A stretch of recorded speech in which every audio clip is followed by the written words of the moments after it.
5వ అధ్యాయము 8వ వచనము చదువుకుందాం. యాకోబు రాసిన పత్రిక 5వ అధ్యాయం 8వ వచనం చదువుకుందాం. ప్రభువు రాక సమీపించినది కనుక మీరును ఓపిక కలిగి ఉండుడి, మీ హృదయములను స్థిరపరచుకొనుడి. దేవుడిచ్చిన వాక్యం దీవించును గాక. ప్రభువు రాకుండా సమీపిస్తుంది కనుక మీరును ఓపిక కలిగి ఉండండి అంటున్నాడు. మీ హృదయములను స్థిరపరచుకొనుడి అంటున్నాడు. దేవుని యొక్క రాకడ సమీపంగా ఉంది. ఇప్పుడు ఆయన రాకడ మనకి సమీపంగా అంటే చాలా దగ్గరగా ఉంది. ఆయన వస్తున్నాడు, ఈ లోకానికి రెండవ మారు ఈ లోకానికి వస్తున్నాడు. కాబట్టి మనం హృదయాన్ని ఏం చేయాలి? స్థిరపరచుకోవాలి. మన హృదయాన్ని స్థిరపరచుకోవాలి. దేవుని యందు నిలకడగా మనము ఉండాలి. ఆయన రాకడ వచ్చినప్పుడు మనం సిద్ధపరచుకోవాలి. మనం ఆయనకి ఎదురుగా మనము వెళ్ళాలి. ఆయన రాకడ వచ్చినప్పుడు మనం ఎత్తబడే గుంపులో ఉండాలి. ఆయన ఎత్తబడే గుంపులో ఉంటేనే మనం ఆయనతో వెళ్తే ఆయన రాజ్యానికి మనము వెళ్ళగలుగుతాము. అదే కనుక మనము ఆయన కొరకు మనం సిద్ధపరచకుండా మనం ఉంటే మనము ఈ లోకంలో విడబడతాం. ఇక్కడ మత్తయి సువార్త 25వ అధ్యాయంలో ఏముందంటే బుద్ధిగల కన్యకలు ఉంది. మత్తయి సువార్త 25వ అధ్యాయం.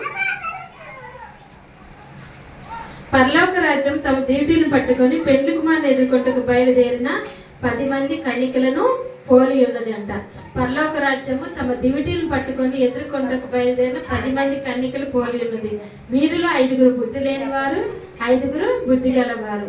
బుద్ధి లేని వారు తమ దివిటీలు పట్టుకొని తమతో కూడా నూనె తీసుకొని పోలేదు. బుద్ధి గలవారు తమ దివిటీలతో కూడా సుద్దెల్లో నూనె తీసుకొని పోయేది. పెండ్లి కుమారుడు ఆలస్యం చేయగా వారందరూ కునికి నిద్రించుచుండిరి. అర్ధరాత్రి వేళ ఇదిగో పెండ్లి కుమారుడు అతన్ని ఎదుర్కొని రండి అని కేక వినబడేను. అప్పుడు ఆ కన్యకలందరూ లేచి తమ డ్యూటీని చక్కపరిచిరి గాని బుద్ధి లేని ఆ కన్యకలు మా డ్యూటీలు ఆరిపోచున్నవి కనుక మీ నూనెలో కొంచెం మాకీయుడని బుద్ధి గల వారిని అడిగిరి. అందుకు బుద్ధిగల కన్యకలు మాకును మీకును ఇది చాలదేమో, మీరు అమ్మవారి ఎద్దుకు పోయి కొనుక్కోండి అని చెప్పిరి. వారు కొనపోవచ్చుండగా పెండ్లి కుమారుడు వచ్చెను. మరి ఇక్కడ బుద్ధిగల కన్యక పరలోక రాజ్యం తమ దీటుని పట్టుకొని పెండ్లి కుమారుని ఎదుర్కొంటూ బయలుదేరినంట 10 మంది కన్యకలు పోలి ఉందంట. వీరిలో 5 బుద్ధి లేని వారు, 5 బుద్ధి గలవారు. మరి సంఘానికి అనేకులు రావచ్చు. మరి మనం ప్రార్థన చేసుకుంటూనే కొంతమంది ప్రార్థన చేసుకుంటారు, కొంతమంది ఆయన వచ్చినప్పుడు మనం ప్రార్థన చేసుకోవచ్చులే ఉంటారు. దేవుడు రాకడ సమీపంగా ఉందంట. ఇప్పుడు యేసు ప్రభు మనకి ఈ లోకంలోకి మళ్ళా వస్తున్నాడు. ఆయన ఎప్పుడు వస్తాడో తెలియదు, రాబోతున్నాడు. అది సమీపంగా ఉందంట. మనం ఆయన సమీపంగా ఉంది కాబట్టి మనం ఏం చేయాలి? సిద్ధపడి ఉండాలి. ఇప్పుడు ఇక్కడ బుద్ధిగల కన్యకలు, బుద్ధి లేని కన్యకలు ఉన్నారు. వాళ్ళు ఏం చేశారు? కొంతమంది ఏమో మరి ప్రార్థన బాగా చేసుకుంటున్నారు, అన్ని విషయాలు దేవుని కొరకు నమ్మకంగా ఉంటున్నారు. కొందరైతే తమ పనుల్లో బిజీగా ఉంటున్నారు. ఆ దేవుడు వచ్చినప్పుడు మనము సిద్ధపడవచ్చులే, అప్పుడు సిద్ధపడి అప్పుడు ఆయనతో పాటు వెళ్ళిపోవచ్చులే అనుకుంటున్నారు. కానీ ఒకరోజు దేవుడు రాకడ సమీపంగా ఉంది. దేవుడు రాకడ వస్తుంది. మరి దేవుడు రాకడ వచ్చినప్పుడు మరి బుద్ధిగల కన్యకలంట అప్పుడు చూసుకున్నారు తమ డ్యూటీలు. ఇక్కడ పెండ్లి కుమారుడు ఆలస్యం చేయగా వాళ్ళందరూ కునికి నిద్రించుచుండిరి. అర్ధరాత్రి వేళ ఇదిగో పెండ్లి కుమారుడు అతనికి ఎదుర్కొని రండి అని కేక వినబడింది. అంటే ఎప్పుడు వినబడింది? అర్ధరాత్రి వేళ. అర్ధరాత్రి ఏం చేస్తారు? అందరూ పడుకుంటారు, అంతే కదా. కానీ ఇక్కడ అప్పుడు వినబడిందంట కేక. కేక వినపడితే పడుకున్న వాళ్ళు లెగిస్తారా? లెగలేరుగా. అర్ధరాత్రి వేళ ఇదిగో పెండ్లి కుమారుడు అతన్ని ఎదుర్కొని రండి అని కేక వినబడిన అంటే అర్ధరాత్రి అనే సమయమనే కాదు, కానీ మరి అలాంటి సమయంలో జనులు మరి అలా పడుకుని అలాంటి సమయంలో దేవుడు వస్తాడు. దేవుడు వచ్చినప్పుడు అంటే ఒకరు ఎత్తబడతారు, ఒకరు విడవబడతారు. ఇప్పుడు నీ దగ్గర ప్రార్థన చేసుకున్న వాళ్ళు ఒకరు మామూలుగా ప్రార్థన చేయని వాళ్ళు ఉన్నారనుకో. ఒక దగ్గర ప్రార్థన చేసుకున్న వాళ్ళు అక్కడికక్కడే ఎత్తబడిపోయి దేవుడితో కూడా వెళ్ళిపోతారు, దేవుడితో కూడా వెళ్ళిపోతారు. అదే కనుక ప్రార్థన చేయని వాళ్ళు అక్కడే ఉంటారు. ఇక్కడ ప్రార్థన చేసిన వాళ్ళు వెళ్ళి దేవుడితో వెళ్తే అక్కడంట పరలోక రాజ్యంలో 7 సంవత్సరాలు విందు జరిగిద్దంట. ఇక్కడ ఉన్న వాళ్ళకి చాలా కష్టాలు, ఆయనతో వెళ్ళలేని వాళ్ళకి ఇక్కడ చాలా కష్టాలు ఉంటాయంట. మరి ఆయన నమ్ముకున్న వాళ్ళందరేమో 660 ముద్ర వేస్తారు. ఇప్పుడు ఏదైనా పాలు కావాలన్నా ఏం కావాలన్నా మీరు ఈ ముద్ర వేయించుకుంటేనే మీరు ఇగో ఈ సరుకులన్నీ మీకు ఇస్తాం, లేదంటే మీకు ఇవ్వము అని అక్కడ రూల్ వచ్చింది. 666 ముద్ర వేపిస్తారు. అది దేవుడి కొరకు ఉన్న వాళ్ళు ఆ ముద్ర అనేది వేయించుకోరు. 666 ముద్ర వేయించుకుంటే దేవుడి రాజ్యానికి వెళ్ళలేరు. మరి మనం ఏం చేయాలి? అప్పుడెప్పుడో అలా ఉండే బదులు ఇప్పుడే దేవుడి కొరకు నమ్మకంగా దేవుడి కొరకు బతికితే మనం డైరెక్ట్గా దేవుడు వచ్చినప్పుడు వెళ్ళిపోతాంగా, దేవుడి రాజ్యానికి వెళ్ళిపోతాంగా. మనము సిద్ధపడి ఉండాలి, రక్షణ పొందాలి. మరి ఆయన వచ్చినప్పుడు మనం సిద్ధపడి ఉండాలి. ఆయన వచ్చేస్తున్నాడంట, ఎప్పుడు వస్తున్నాడో తెలియదు, కానీ రాకడ అతి సమీపంగా ఉందంట. ఆయన వచ్చినప్పుడు మనము ఎత్తబడే గుంపులో మనము ఉండాలి. విడవబడే గుంపులో ఉంటే నరకం అంట. అగ్ని ఆరదు, పురుగు చావదు. అంటే అక్కడ అగ్ని ఆరిపోదు, ఇంకెలాగే వెలుగుతూనే ఉంటుంది అగ్ని. పురుగు అనేది చనిపోదు, అలాగే పురుగులు అనేవి కూడా పాకుతూనే ఉంటాయి అంట. మరి ఆ నరకానికి వెళ్ళడం కూడా అతి ఘోరమైందంట. మరి అదే దేవుడు ముందే చెప్తున్నాడుగా, నేను వస్తున్నాను, నా రాకడ సమీపంగా ఉంది కాబట్టి మీరు సిద్ధపడి ఉండండి అని అంటున్నాడు. ఇక్కడ సిద్ధపడి ఉండమంటే బుద్ధి గల కనికులు, బుద్ధి లేని కనికులు ఉన్నారు. మరి కొందరేమో సిద్ధపడి ఉన్నారు, కొందరేమో ఆయన వచ్చినప్పుడు మనము సిద్ధపడదామని అనుకుంటున్నారు. అయితే బుద్ధి లేని ఆ కనికలు మా డ్యూటీలు ఆరిపోవచ్చును కనుక మీ నూనెలో కొంచెం మాకు ఇయ్యడని బుద్ధి గల వారిని అడిగిరి. అప్పుడు అడుగుతున్నారంట, యేసు ప్రభు వస్తాడని కేకనబడిందిగా. అప్పుడు చూసుకున్నారు, తమ డ్యూటీలు చూసుకున్నారు. డ్యూటీలు చూసుకుంటే దాంట్లో నూనె ఎంత మాత్రం కూడా లేదు. అప్పటి వరకు తన జీవితాన్ని లోకాని కోసం ఖర్చు పెట్టుకున్నారు. కానీ ప్రార్థన కావాలి, దేవుడు కావాలి, దేవుళ్ళో ఉండాలని వాళ్ళు గ్రహించలే. ఎప్పుడో దేవుడు వస్తాడుగా, ఇంకా సమయం ఉందిలే, ఇంకా సమయం ఉందిలే అని అనుకుంటున్నారు. కానీ సమయం లేదంట. ఏ సమయం, అసలు సమయం అనేది కూడా లేదు. ఇక్కడ యాకోబు పత్రికలో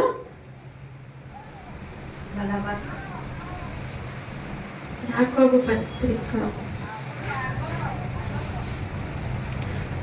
4వ అధ్యాయం 13వ వచనం, నేడైనను రేపైనను ఒక పట్టణమునకు వెళ్ళి అక్కడ 1 సంవత్సరం ఉండి వ్యాపారం చేసి లాభం సంపాదించము రండి అని చెప్పుకుని వాళ్ళారా, రేపేమి సంభవించునో మీకు తెలియదు. మీ జీవమే పాటిది, మీరు కొంతసేపు కనబడి అంతలో మాయమైపోయి ఆవిరి వంటి వారే. ఇక్కడ ఏమని రాసింది? నేడైనను రేపైనను ఒకనొక పట్టణానికి వెళ్ళి అక్కడ 1 సంవత్సరం ఉండి వ్యాపారం చేసి అక్కడి నుంచి లాభం సంపాదిస్తాం అని చెప్పుకుంటా ఉంటారు. అయితే రేపేమి సంభవిస్తుందో మీకు తెలియదు, మీ జీవం ఏ పాటిది అంటున్నాడు.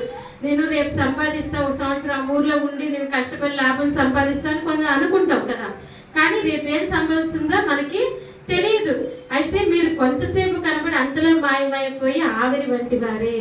అంటే కొంతసేపు మనం కనబడేది, కానీ అంతలోనే మాయమైపోతాం. ఇప్పుడు గడ్డి పువ్వుని చూడండి, గడ్డి పువ్వు పొద్దున పూసిద్ది, సాయంత్రం కల్లా అది వాడిపోద్ది. మరి అలాంటిది మన జీవితం కూడా. మనం కూడా ఇంకా మనకు సమయం ఉందిలే, దేవుడు నమ్ముకోవడానికి ఇంకా సమయం ఉంది అని అనుకుంటాం. కానీ మనకి ఏ పరిస్థితి ఎలాగొచ్చిందో కూడా మనకి తెలియదు. ఇప్పుడు మా అమ్మగారు ఉన్నారు, మా అమ్మగారు చనిపోయారు. మా అమ్మ రక్షణ పొందానని ఎప్పుడు చెప్తూనే ఉన్నాం. లేదమ్మా, మా మనవరాలు పెళ్ళి అవ్వాలి అని అన్ని చెప్పేది. నాకు కొన్ని సమస్యలున్నాయి, ఆ సమస్యలు తీరాలి అని చెప్తూనే ఉండేది. కానీ ఏమైంది, ఏ క్షణాన్ని ఏమైందో కూడా తెలీదు. మన జీవం అంట కొంతసేపు కనబడి అంతలో మాయమైపోద్దంట. మనము మాయమైపోయి ఈ జీవితాన్ని ముందుగానే దేవుడికి అర్పించాలి. మనం రక్షణ అనేది మనము పొందాలి. దేవుడు ఇంత సమయాన్ని నీకు ఇస్తున్నాడు, ఇలా చెప్పిస్తున్నాడు అంటే అది నిన్ను ప్రేమించి చెప్పిస్తున్నాడు. నువ్వు నరకానికి వెళ్ళకూడదు, నువ్వు పాడైపోకూడదు, నువ్వు చనిపోతే నరకానికి వెళ్ళిపోతావు కదా అని నిన్ను ప్రేమించి దేవుడు ఇప్పుడు చెప్పిస్తున్నాడు. దేవుడు మాట మాట్లాడిస్తున్నాడు. మనం ఏం చేయాలి? ఆయన మాట వినాలి. విన్నప్పుడే మనకి ప్రతీది కూడా దేవుడు సహాయం చేస్తాడు. ఈ లోకం కోసం మనం చూసుకుంటే మనం చనిపోయిన తర్వాత ఎక్కడికి వెళ్తాం? మనం చనిపోయిన తర్వాత దేవుని రాజ్యానికి వెళ్తామా, నిత్య నరకానికి వెళ్తామా? అది మనం ఇక్కడ ఉన్నప్పుడే మనం గ్రహించాలి. ఇక్కడ దేవుడు చెప్తున్నాడు, రేపు ఏం సంభవిస్తుందో మీకు తెలియదు. మనకు తెలిసిద్దా? రేపు ఎలా ఉంటామో మనకు తెలిసిద్దా? రేపు ఆరోగ్యంగా ఉంటామని మనకి ఉందా? తెలియదు. ఎలా ఉంటామో కూడా మనకి, ఇప్పుడు బయటికి వెళ్ళామంటే ఎలా జరిగింది, ఏం జరిగిద్దో కూడా మనకి తెలియదు. కానీ రేపు ఏం సంభవిస్తుందో మీకు తెలియదు. కాబట్టి మీరు మీ జీవం ఏర్పడుతుంది. మీరు కొంతసేపు కనబడి అంతలో మాయమయ్యే ఆవిరి వంటి వారే అంటున్నాడు. మనం ఎంత సంపాదించుకుందాం, అంత సంపాదించుకుందాము, ఆ సంపాదించుకున్న తర్వాత దేవుడిని నమ్ముకుందాము అని మనం అనుకుంటాం. అంతే కదా? మరి లేదంటే ఈ కార్యం జరిగినాక దేవుడిని నమ్ముకుందాం అనుకుంటాం. కానీ మీరు ఎంతకాలం ఉంటారో మీకు తెలియదు. అది ఎవరికి తెలుసు?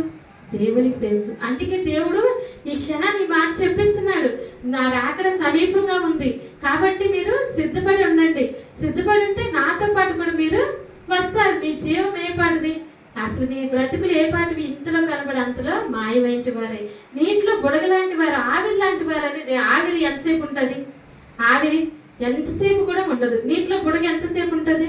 ఎంతసేపు కూడా ఉండదు. మన బ్రతుకులు కూడా అలాంటివి అంటున్నాడు దేవుడు. ప్రభువు రాకడ సమీపిస్తుంది కనుక మీరు ఓపిక కలిగి ఉండి మీ హృదయాలను స్థిరపరచుకోండి అని దేవుడు చెప్తున్నాడు. మీ హృదయాన్ని స్థిరపరచుకోవాలి. మరి ఇక్కడ బుద్ధిగల కనికలు అప్పుడు చూసుకున్నారు, దేవుడు రాకడ సమీపిస్తుంది, అర్ధరాత్రి వేళ క్యాక్ వినబడింది, దేవుడు రాకడ వస్తుంది, మీరు సిద్ధపడి ఉండండి అని అంటే అప్పుడు చూసుకుంటే లాభం ఏమైనా ఉందా? యేసు ప్రభు వచ్చేస్తున్నప్పుడు నేను చదవాలని అనుకుంటే అప్పుడు లాభం ఉంటుందా? లాభం ఎంత మాత్రం కూడా ఉండదు. బుద్ధి లేని కనికలంట మా దివిటీలు ఆరిపోతున్నాయి కనుక మీ నూనెలో కొంచెం మాకు ఇవ్వండి అని బుద్ధిగల వారిని అడుగుతున్నారంట. అందుకు బుద్ధిగల కనికలు ఏమన్నారు?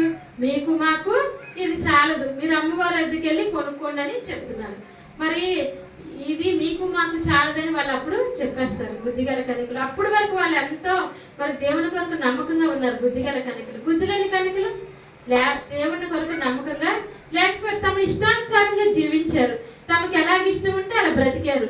మరి వీళ్ళు బుద్ధిగల కనికలు దేవునికి ఇష్టానుసారంగా బ్రతికారు, దేవుని కొరకు జీవించారు. కాబట్టి అక్కడంట వారు కొనపోవచ్చుండగా పెళ్లి కుమారుడు వచ్చెను. ఈ బుద్ధి లేని కనికలు వెళ్ళి కొనబోతుండగానే పెళ్లి కుమారుడు వచ్చేసాడు. ఇంకా వచ్చేసినాక వాళ్ళందరూ సిద్ధపడిన వాళ్ళందరూ కూడా ఆయనతో కూడా అప్పుడు సిద్ధపడిన వారు అతనితో కూడా పెళ్లి విందుకు లోపలికి పోయిరి. ఇప్పుడు ఎవరైతే బుద్ధిగల కనికలు సిద్ధపడి ఉన్నారో వాళ్ళందరూ యేసు ప్రభువుతో కూడా లోనికి వెళ్ళిపోయారంట. ఇప్పుడు బుద్ధి లేని కనికలు వెళ్ళే ఆ పరిస్థితి వచ్చిందా? వాళ్ళు వెళ్ళాలనుకున్నా వెళ్ళలేకపోయారు. ఇప్పుడు మనం దేవుని రాజ్యానికి మనం వెళ్ళాలన్న ఆ సమయంలో మనం వెళ్ళలేము. మనకి ఒక దినం మనకి దేవుడు ఇచ్చాడు, ఇప్పుడు మనకి సమయాన్ని ఇచ్చాడు, మీరు రక్షణ పొందండి అని అంటున్నాడు. పొందండి అన్నప్పుడు మన సమయం ఇచ్చినప్పుడు మనం ఏం చేయాలి? రక్షణ అనేది పొందాలి. అయితే అప్పుడు సిద్ధపడిన వారు అతనితో కూడా పెళ్లి విందుకు లోపలికి పోయి అంతటా తలుపు వేయబడెను. అంతటంట తలుపు వేసేసాడంట దేవుడు ఇంకా సిద్ధపడి ఉన్న వాళ్ళందరూ వెళ్ళిపోయారు, దేవుడు తలుపేశారు. తర్వాత అంటే తక్కిన కనికలు వచ్చారంట. ఎవరు? బుద్ధి లేని కనికలు. అప్పుడు వచ్చారు, అయ్యా మాకు తలుపు తీయ్యా అని అడుగుతుంటే అతడు మిమ్మల్ని ఎరగనని మీతో నిశ్చయముగా చెప్పుచున్నాను, నేను ఆ దినమైనను గడి అయినను మీకు తెలియదు కనుక మెలకువగా ఉండుడి అంటున్నాడు. అప్పుడు తర్వాత తక్కిన కనుకలు వచ్చి తలుపు కొడుతున్నారు, అయ్యా మేము వచ్చామయ్యా మాకు తలుపు తీయని అడుగుతున్నారు. ఇంకా తీస్తాడు తలుపు? నీకు ముందే చెప్పాడుగా, మీరు సిద్ధపడి ఉండండి దేవుడు ముందే చెప్పాడుగా, నా రాకడ సమీపంగా ఉందని చెప్పాడుగా. మరి సమీపంగా ఉందని చెప్పినప్పుడు మనం ఏం చేయాలి? సిద్ధపడి ఉండాలిగా. ఈ తర్వాత ఇంకా తలుపు కొట్టిన ఆయన తలుపు తీయడు. అప్పుడు మనం నిత్య నరకానికి మనం వెళ్ళిపోతాం. ఆ దినమైన ఆ గడియని మనకి తెలియదు. ఆయన వచ్చే రాకడ సమయం మనకి ఏ సమయం వస్తుందో మనకు తెలియదు. కాబట్టి మీరు మెలకువ కలిగి ఉండి ప్రార్థన చేయండి, మెలకువ ఉండండి. దేవుడు వచ్చేది ఆయన వచ్చేటప్పుడు మనం సిద్ధపడి ఉండాలి. సిద్ధపడి ఉన్నప్పుడు ఆయనతో కూడా దేవుని రాజ్యానికి మనము వెళ్ళగలుగుతాము. ఈ సమయంలో దేవుడు చెప్తున్నాడు, మీ దేవుడు రాకడ సమీపం ఉంది కనుక మీరు సిద్ధంగా ఉండండి. మరి ఆయన సిద్ధంగా ఉన్న వాళ్ళు దేవుడు ఆయనతో కూడా తీసుకొని వెళ్తాడు. సిద్ధపడిన వారిని ఏం చేస్తాడు? దేవుడు ఇక్కడే విడిచిపెడతాడు. మనము ఈ సమయంలో ఏం చేయాలి? మనము సిద్ధపడి ఆయన కొరకు నిలబడినప్పుడు ఆయన మన గురించి కూడా ఎంతో సంతోషిస్తారు. సిద్ధపడి ఉంటే ఆయనతో పాటు వెళ్తే తన బిడ్డలు తనతో వస్తున్నారని దేవుడు కూడా ఎంతో సంతోషిస్తాడు. ఒకసారి ఏమో ప్రేమగా వచ్చాడంటే, ఈసారి కొదమ సింహం వల్లే కోపంతో వస్తాడంట. కోపంతో వస్తే మాట వింటారా? వినరు. ఆయన ఎవ్వరి మాట కూడా వినరు.